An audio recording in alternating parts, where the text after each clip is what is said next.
আহ, অসম্ভব খেতে হয়েছে। আমার শাশুড়ি মায়ের হাতে থোড় আর মিষ্টি কুমড়িয়ে নিরামিষ ঘন্ট।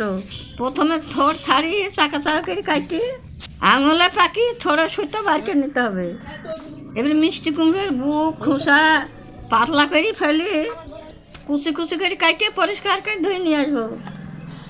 এবার শিলনোড়ায় থোড় নারকেল সর্ষে কাঁচা লঙ্কা শুকনো লঙ্কা লবণ আর জল ছেটে দিয়ে মিহি করে বাইটটি তুলে নেব।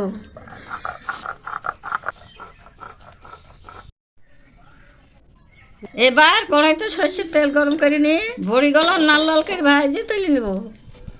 ওই তেলে ফোড়নে দিব শুকনো লঙ্কা আর কালো জিরে।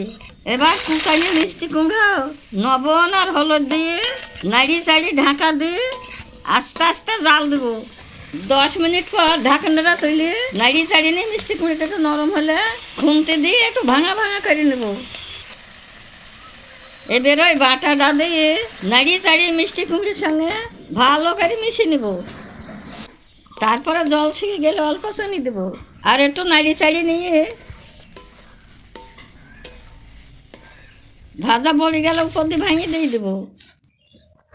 ব্যাস, এবার রান্না হলে গরম গরম ভাতের সঙ্গে নিয়ে টেস্ট করতে হবে। এটা খেতে খুবই ভালো লাগে আমার শাশুড়ি মায়ের হাতের রান্না। এবার তো আমি গরম গরম ভাতের সঙ্গে নিয়ে টেস্ট করবো। বাবা, খেতে খুব মজা। সবাই ভালো থাকো। টাটা।